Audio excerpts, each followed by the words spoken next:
자, 오늘 우리에게 주신 하나님 말씀은 출애굽기 4장 1절부터 12절 말씀, 입을 지으신 여호와라고 하는 제목을 가지고 하나님의 말씀 보도록 하겠습니다. 한 절씩 교독합니다. 모세가 대답하여 이르되 그러나 그들이 나를 믿지 아니하여 내 말을 듣지 아니하고 이르기를 여호와께서 내게 나타나지 아니하셨다 하리이다. 여호와께서 그에게 이르시되 내 손에 있는 것이 무엇이냐? 그가 이르되 지팡이니이다. 여호와께서 이르시되 그것을 땅에 던지라 하시매 곧 땅에 던지니 그것이 뱀이 된지라 모세가 뱀 앞에서 피하매 여호와께서 모세에게 이르시되 내 손을 내밀어 그 꼬리를 잡으라. 그가 손을 내밀어 그것을 잡으니 그의 손에서 지팡이가 된지라. 이는 그들에게 그들의 조상의 하나님 곧 아브라함의 하나님 이삭의 하나님 야곱의 하나님 여호와가 내게 나타난 줄을 믿게 하려 함이라 하시고 여호와께서 또 그에게 이르시되 내 손을 품에 넣으라 하시매 그가 손을 품에 넣었다가 내어보니 그의 손에 나병이 생겨 눈같이 된지라. 이르시되 내 손을 다시 품에 넣으라 하시매 그가 다시 손을 품에 넣었다가 내어보니 그의 손이 본래의 살로 되돌아왔더라. 여호와께서 이르시되 만일 그들이 너를 믿지 아니하며 그 처음 표적의 표징을 받지 아니하여도 나중 표적의 표징은 믿으리라. 그들이 이 이적을 믿지 아니하며 내 말을 듣지 아니하거든 너는 나일강 물을 조금 떠다가 땅에 부으라. 내가 떠온 나일강 물이 땅에서 피가 되리라. 모세가 여호와께 아뢰되 오 주여 나는 본래 말을 잘 하지 못하는 자니이다. 주께서 주의 종에게 명령하신 후에도 역시 그러하니 나는 입이 뻣뻣하고 혀가 둔한 자니이다. 여호와께서 그에게 이르시되 누가 사람의 입을 지었느냐? 누가 말 못하는 자나 못 듣는 자나 눈 밝은 자나 맹인이 되게 하였느냐? 나 여호와가 아니냐? 이제 가라. 내가 네 입과 함께 있어서 할 말을 가르치리라. 아멘. 출애굽기는 모세를 부르는 장면이 3장부터 나타납니다. 3장의 떨기나무 가운데서 하나님께서 나타나 주시고 그리고 떨기나무 이후에도 이 여호와의 이름을 알려주시고 또 이름을 알려주신 다음에 오늘 4장에 가서 모세를 보내는 장면을 보고 있습니다. 이제 부름을 받는 장면이 성경에 굉장히 많이 나옵니다. 사람들이 자기의 소명의 시간들이죠. 하나님을 만나고 하나님께서 사명을 주는 시간이라고 할 수 있을 것입니다. 이런 사명의 순간 이 선지자들에게 특별히 잘 나타나죠. 이사야 같은 경우는 제단 숯불을 그 입술에 대는 일들, 그리고 또 예레미야 같은 경우는 아이라 하지 말라라고 하면서 그에게 또 말씀하시는 것. 그리고 모세하고 굉장히 비슷한 게 모세 이후에 있는 기드온과 같은 사람이 굉장히 비슷합니다. 자기는 안 가려고 하고 보낼 만한 자를 보내서서 내가 어떻게 합니까 할 때 하나님께서 계속 이적으로 보여주면서 너는 할 수 있다, 넌 큰 용사다 하는 것들을 깨우쳐주는 것을 보게 됩니다. 때로는 하나님께서 우리에게 깨우쳐줄 때 능력 주신 자 안에서는 능치 못함이 없다라고 하는 것을 우리가 알아야 되는데 자꾸만 내가 깨닫지 못하고 나는 할 수 없어. 근데 자기만 생각하는 거예요. 자기만 생각하니까 못해요. 그런데 자기하고 함께 하시는 하나님의 전능하심을 깨닫지 못할 때 우리가 겁을 내는 것 같습니다. 그래서 오늘 4장 1절에 보니까 모세가 얼마나 큰 선지자입니까? 여러분, 모세가 없었으면 뭐가 없었을까요? 창세기, 출애굽기, 레위기, 민수기, 신명기가 없었어요. 이게 성경의 헌법입니다. 이 성경의 헌법과 같은 말씀 기초가 없었던 거예요. 이 한 사람이 얼마나 대단한지 하나님이 그래서 아주 특별하게 이 사람을 키웠어요. 어떻게 키웠습니까? 그를 갖다가 애굽의 가장 어려운 시기를 겪게 만들죠. 아이들을 다 죽이라고 하는 명령 때 위협 쪽에서 나일강에 떠내려가 버리고 떠내려가는 간중에 또 공주에게 또 구출을 받고 난 다음에도 자기가 이 히브리인이라는 걸 궁중 사람들이 다 알았을 거예요. 그러면서 눈치를 보고 40년을 살아왔던 거예요. 그러면서도 하나님께서 그에게 똑똑함을 주셔갖고 지혜를 주셔갖고 애굽의 모든 학문을 배우고 지도력을 배우고 가지고 이걸 가지고 어떻게 사용하려는 거예요. 지금 모세를 부르는데 모세는 자기가 이 훈련하고 했던 모든 것들이 필요 없다고 생각한 거예요. 예전에 한번 해보려고 했는데 나는 못해라고 하면서 40년 동안 이제 늙어갖고 80세가 되었어요. 내가 무슨 일을 알겠느냐. 여러분, 성령님이 오시면은 참 대단합니다. 성령님이 하시면은 우리가 나이 들어갖고 무슨 꿈을 꾸겠습니까? 그런데 성령이 오시면 하시는 일이 그거랍니다. 이 어린아이들은 예언을 하고 청년들은 이 환상을 보고 이 아비들이 원래 원어는 노인들입니다. 노인들이 꿈을 꿀 것이라고 얘기합니다. 여기가 바로 그거예요. 모세가 노인 아니었습니까? 80노인이었어요. 그런데 이 80노인이 꿈을 꾸게 만드는 거예요, 하나님이. 그럼 이 모세의 입장에서 한번 생각해 보세요. 지금 다 늙어갖고 지금 광야에서 목자 생활한 지가 지금 40년이에요. 애굽의 학문 다 까먹어버리고 말할 줄도 모르고 이제 사람들하고 말도 별로 안 하니까 어버버하고 있고 애굽 가고 애굽 사람한테 얘기하려면 이거 어떻게 하겠습니까? 그러니까 이 모세가 이해가 돼요. 그런데 하나님이 나타나서 가라고 하니까 이게 얼토당토않게 이렇게 살다가 그냥 죽으면 되는데 왜 갑자기 꿈을 주시냐고요. 왜 갑자기 사명을 주시냐고요. 우리가 D6를 하는 이유가 바로 그거예요. 이제 정말 우리가 나이 드신 분들이 꿈을 꿔야 될 일들이 있습니다. 3대, 4대 우리가 하나님의 가족을 이루고 가야 되지 않겠습니까? 천국 가족을 이루는 일들에 있어서 내가 꿈을 꾸고 살아야 돼요. 내가 일평생 동안 우리가 이루어야 될 일이 무엇인가 잘 봤더니 모세도 마찬가지고 우리도 마찬가지예요. 우리의 주신 최소한 이 혈족, 그리고 우리 가까이 있는 영적인 양자, 이런 사람들을 붙들고 우리가 꿈을 꾸며 나가야 되지 않겠습니까? 이상하게 나이가 들면 하나님께서 좀 잘 못 듣게 만들어요. 그리고 체력도 좀 약하게 만들어요. 그러니까 또 정욕도 좀 약해져요. 보는 것도 좀 육신의 정욕, 안목의 정욕, 이생의 자랑, 좀 자랑하고 싶은 것도 적어지고요. 또 뭐 사서 뭐해, 저거 해서 뭐해. 뭐 남자들도 육신의 정욕도 약하고 체력도 약해집니다. 여자분들도 폐경기가 오면서 더 약해지고 또 몸은 안 좋아집니다. 그런데 하나님 왜 그렇게 만드느냐? 하나에만 집중하라는 거예요. 정말 필요한 거 하나 외에는 못해요. 정말 그거하고 하나는 피곤해갖고 넘어떨어지고 신경도 못 쓰게 만들어. 왜? 하나님이 너 정말 필요한 거 무엇인가를 집중하라는 거예요. 진짜 하나님이 주시는 원하시는 것, 거기에 꿈을 꾸고 그곳에 내가 하는 거예요. 청년 때는 내가 하고 싶은 대로 이것도 해보고 저것도 해보고 정말 하고 싶은 일이 많았는데 체력이 되니까 낮 동안 그냥 안 좋은 말로 싸돌아 다녀도 하루 종일 싸돌아도 피곤하지 않고 한번 잠만 자고 나면 몸이 또 새로워요. 그리고 다시 또 뭘 할 수가 있어요. 여러분들 여기 앉아있는 한 10% 20% 빼고는 지금 어떻습니까? 그렇게 했다가는 새벽기도 못 나와요. 그래서 여러분 나오시는 분 대단한 겁니다. 집중하기 위해 갖고 다른 것들을 내려놔야 되는 시간이. 하나님께서는 오늘 모세에게 나타나 갖고 너 하나만 해라. 하나만 해라. 하나님께서 주시는 이제는 내 혈기로 사람들 죽이고 네 마음대로 하려고 하지 말고 하나님 말씀 따라가만 움직여버려라. 그 모세는 아주 단순했어요. 말씀하면 하고 말씀하면 하고 그 능력대로 사는 것이었어요. 근데 맨 처음부터 그렇게 한 게 아니라는 거예요. 전 겁이 났죠. 그러니까 하나님이 뭐라고 합니까? 가라고 했더니 못 가겠다고 하니까 그들이 나를 믿지 아니하면 내 말을 듣지 아니하며 이르기를 여호와께서 내게 나타나지 않아야 했다.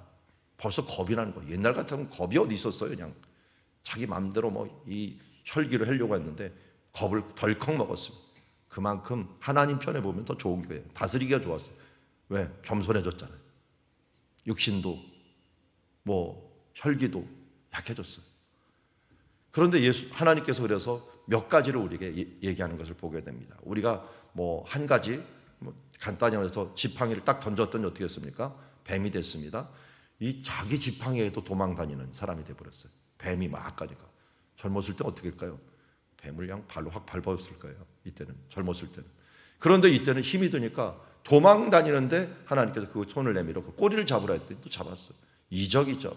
그러면서 하나님이 뭐라고 말씀합니까? 이는 그들의 조상 하나님, 아브라함의 하나님, 이삭의 하나님, 야곱의 하나님, 언약의 하나님, 그들에게 언약했던 하나님이 나타난 줄을 그들에게 믿게 하려 함이라. 하나님께서 우리에게 이적을 나타내는 일들, 예수님께서 우리에게 이적을 나타내신 일들을 다 하나였어요. 믿게 하려 함이라. 여러분들이 먹든지 마시든지 무엇을 하든지 하나님의 영광을 위하여 하듯이 하나님께서 우리에게 힘 주시고 능력 주시고 하는 이유는 무엇입니까? 어떻게든지 우리 다음 세대들 우리의 신앙의 대물림을 하여서 그들로 하여금 믿게 하려 함입니다. 여러분들이 가지고 있는 능력을 가지고 또 하나님 주신 그 은혜를 가지고 믿게 하는 데 사용하시길 바랍니다.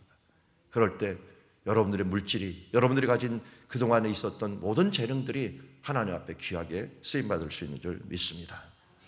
자, 그 다음에 하나님은 아셨어요. 사람들이 그렇게 쉽게 믿지 않는다.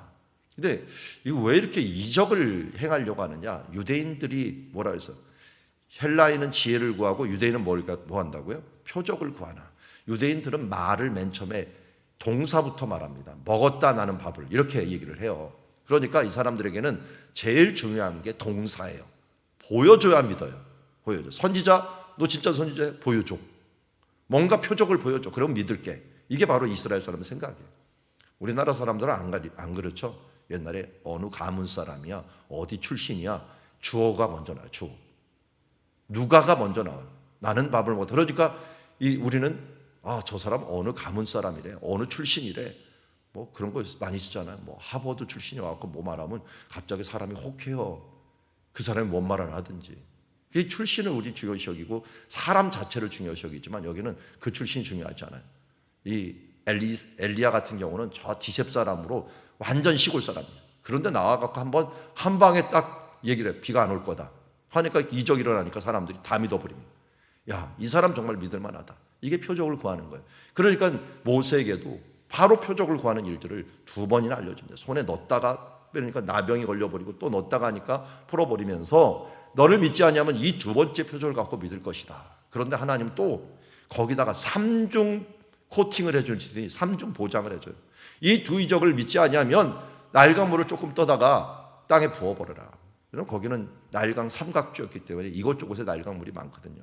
그래서 그걸 다 땅에 보면 갑자기 그 물이 투명인 물이 피가 확 돼갖고 변하는 모습을 보면서 이것을 보며 말할 것이다 그랬더니 모세가 그렇게까지 하나님께서 배려를 해줬는데 오 주여 나는 본래 말을 잘하지 못하는 자이니이다. 주께서 주의 종에게 명령하신 후에 역시 그러하니 나는 입이 뻣뻣하고 혀가 둔한 자니이다. 원래 모세가 말을 못하는 사람입니까? 사도행전 7장에 보면 말에 능한 자라고 얘기하고 있어요. 우리 큐티 교재에 보면 그렇더라고요. 어떤 사람 보고 미국에서 사람이죠. 그 사람은. 당신은 왜 교회 안 나갑니까? 버터와 땅콩이 없어서 못 나갑니다. 그랬더니 목사님이 아니 버터와 땅콩이 없어서 왜 교회를 못 나갑니까? 뭐라도 둘러대야지 되지 않겠습니까? 그러니까 핑계를 대는 말들이 뭐라도 핑계를 대고서 안 가려고 하니까 그 말을 했다는 거예요. 여기도 마찬가지예요. 모세가 말 못한다고요? 지식이 없다고요?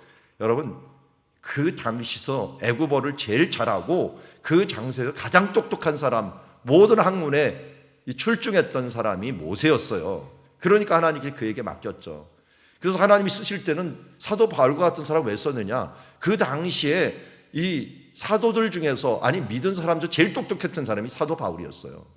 그러니까 그런 사람들을 바닥까지 내친 다음에 그를 다시 들어갖고 쓰는 이유가 바로 겸손하게 만든 다음에 그의 재주를 갖다가 하나님께 쓰신 거거든요. 모세도 마찬가지예요. 당대에 가장 똑똑한 친구였어요. 그러니까 모든 걸 다 기억을 하고 있으니까 성막 지을 때도 뭐 하나님이 말씀하면 그냥 머리에 다 떠올려 버렸죠. 하나님 말씀한 그 모든 걸 다 기억해 갖고 그 자리에서 적는 일들까지 다 한 것들 누가 했느냐? 손수 자기가 다 했어요. 심지어 이 창세기 같은 것들도 조상들한테 들었던 이야기들 다 들어가고 그것을 창세기를 완성을 하나님의 영광을 받아 듣고 출애굽기, 레위기, 민수기, 신명기 지금까지 그 글을 갖다가 시비 거는 사람이 없을 정도로 이 모세오경은 유대교, 이슬람, 기독교 모두가 경전이로 3대 유일신 종교가 경전이로 인정하는 글이 모세오경입니다. 그만큼 대단한 사람인데 난 말을 잘 못한다. 이거 핑계도 이런 핑계가 없어. 하나님이 어떻게 보면 저 핑계 좀 대지 말라 그랬는데도 하나님이 어떻게 했습니까? 그 핑계도 말을 하지 못하게 만드는 게 11절이에요 11절 한번 우리 함께 읽어봅시다. 시작. 여호와께서 그에게 이르시되 누가 사람의 입을 지었느냐? 누가 말 못한 자나 못 듣는 자나 눈 밝은 자나 맹인이 되게 하였느냐? 나 여호와가 아니냐. 하나님께서 모든 것을 만드신 분이 아니냐. 너 입을 누가 줬고 말을 누가 주었고 그리고 너 누가 귀를 듣게 하였고 누가 맹인이 되게 하고 누가 눈을 뜨게 하였느냐? 나 여호와가 아니냐? 이제 가라. 내가 내 입과 함께 있어서 할 말을 가르쳐 줄 것이다. 더 이상 핑계대지 못하는 가장 강력한 것이 뭐냐면 하나님은 창조주시다. 하나님은 전능하신 분이시다 하는 부분들을 알려주셨습니다. 우리는 모세에게 3장에서는 하나님은 아브라함의 하나님, 이삭의 하나님, 야곱의 하나님, 언약을 지키시는 영원하신 하나님 되심과 그리고 살아계신 하나님을 이야기했다면 오늘 4장에서는 하나님이 전능하신 하나님을 이야기해 주십니다. 우리가 욥기서 어제 보았던 38장 4절에 이 욥을 설득할 때 맨 처음 썼던 것이 뭡니까? 바로 창조주 하나님이에요. 그러니까 모세와 아브라함 요 시대 족장 시대 때 동시대에 살았던 사람이 욥이에요. 욥. 그래서 이 창세기 끝난 다음에 욥기를 같이 공부하도록 역사적으로는 그렇게 얘기를 해요. 그러니까 모세가 있었을 때와 굉장히 비슷한 시대예요. 하나님께서 사람을 설득할 때 무엇을 지금 설득하고 있냐면 하나님이 전능하신 하나님이다. 창조주 하나님이다를 이 욥한테 설명하는 거나 모세에게 설명하는 거나 같은 맥락이에요. 그래서 우리가 핑계를 대지 못하게 만드는 것은 너는 연약하지만 하나님은 창조주 하나님이다. 땅에 기초를 놓았고 주추를 놓았고 바다를 만들었고 구름과 흑암을 만들었을 뿐만 아니라 그것을 이루신 뒤에도 하나님께 이것을 다 통치하고 계시다. 통제하고 계시다는 거예요. 아침에게 명령하여 오늘 우리가 들어오는데 아침이 밝았습니다. 이거 아침이 안 밝으면 어떻게 될까요? 난리가 나죠. 하나님께서 이 아침을 밝게 하는 이 원리 지구를 아주 정말 정확하게 이 자전하게 만들어 갖고 태양이 또 일정한 그 빛을 비추게 만들어 갖고 우리로 하여금 이렇게 살게 만드는 모든 부분들, 이게 누가 그렇게 했느냐? 새벽배에 빛을 주어 갖고 돌아가면서 이 빛이 떠오르는 부분들, 하나님이 정말 빛 가운데 드러나면서 모든 만물들이 새롭게 이 빛 가운데 드러나면서 진흙처럼 생겨나고 그 모양이 주름진 옷과 같이 쫙 드러나는 이 모습들, 그리고 악인들은 그 빛을 두려워하고 도망가는 모습들, 이게 어디서 나온 거냐? 하나님이 전능하신 뿐만 아니라 통치하시는 하나님을 우리에게 보여주고 있습니다. 하나님은 우리에게 오늘도 우리를 설득하십니다. 뭘 그렇게 두려워하느냐? 뭘 주저하고 뭘 이렇게 하나님 앞에 핑계대고 뭔가 이 건수를 못 잡아갖고 땅콩과 버터가 없어서 교회 못 나가겠습니다 라고 하는 말처럼 그렇게 핑계를 대려고 하느냐? 너희가 진짜 부족한 것은 무엇인 줄 아느냐? 기적의 하나님, 창조의 하나님, 이 땅을 지금도 통제하고 계시는 하나님을 내가 믿지 못하기 때문이 아니냐라고 욥에게 말씀하시는 것처럼, 모세에게 말씀하시는 것처럼 오늘도 우리에게 말씀하고 계시다는 것입니다. 여러분, 그 하나님이 우리 위에 하나님이 되어주신 줄 믿습니다. 그 하나님을 붙들고 나아갑시다. 오늘도 하나님, 우리의 믿음 없음을 도와주시옵소서라고 기도해야지, 하나님 뭐 없어서 뭘 부족해갖고 이렇게 기도하지 마시고 오직 주님, 나의 믿음 없음을 도와주시옵소서, 믿는 자에게 능치 못함이 없는 줄 믿습니다 하면서 우리 귀신 들렸던 아들을 데리고 와서 할 수 있으면 좀 해주십시오 라고 했더니 예수님께서 할 수 있거든이 무슨 말이냐, 믿는 자에게 능치 못함이 없느니라 라고 말씀하셨던 예수님 말씀처럼 오늘도 우리에게 동일하게 이야기합니다. 오늘도 우리 가운데 불가능하게 여기는 3대를 그리스도인으로 시키고, 그리고 신앙의 대물림과 하나님의 이 놀라운 나라를 이루어 나아가는 일들, 가정이 모두 함께 모여 예배하는 공동체, 그 가운데서 말씀대로 살아가고자 애쓰는 그런 아름다운 공동체를 이루는 것들은 어떻게 보면 우리가 꿈같이 여겨질지 모르겠습니다. 그러나 꿈을 꾸십시오. 하나님께서 너희 아비들은 꿈을 꾸라고, 성령이 임하시면 너희가 꿈을 꾸고 나아가라고 얘기합니다. 그래서 가장 중요한 일들이 무엇입니까? 생명을 살리는 일 아니겠습니까? 그 생명을 살리시는 하나님, 창조주 하나님께서, 기적의 하나님께서, 오늘도 지금도 살아계셔서 통치하시는 하나님께서 이 일을 이루어 가실 줄 믿습니다. 오늘도 그 전능의 하나님을 의지하며 나아가는 기도의 시간이 되기를 주의 이름으로 축원합니다. 기도하겠습니다. 하나님 아버지, 오늘 주님께서 말씀하십니다. 주님, 우리는 못한다라고 얘기하고 능력이 없다라고 얘기하고 여러 핑계를 대지만 하나님, 주님께서는 나를 보라고 말씀합니다. 너를 창조하고 너와 함께하고 너에게 놀라운 기적을 지금도 행하고 있는 나를 보라고 말씀합니다. 하나님, 오늘도 우리의 믿음의 눈을 떠서 주님을 보게 하여 주시옵소서. 기적의 하나님, 전능의 하나님, 창조의 하나님, 지금도 살아계셔서 온 우주를 통치하시고 새벽빛을 창조하여 주시사 오늘도 나를 밝게 하시고 온 우주를 통치하시는 하나님을 바라보면서 그 믿음으로 승리하며 나아가는 우리들 되게 주여 오늘도 믿음을 더하여 주시옵시고 나사렛 예수 그리스도의 이름, 놀라운 능력의 이름, 이 이름을 의지하여 이 이름을 선포하며 오늘도 우리 가운데 죽어있는 자들, 죽어가는 자들을 살려내는 일들을 감당할 수 있도록 도우시고 인도하여 주시옵소서. 예수님의 이름으로 기도드리옵나이다.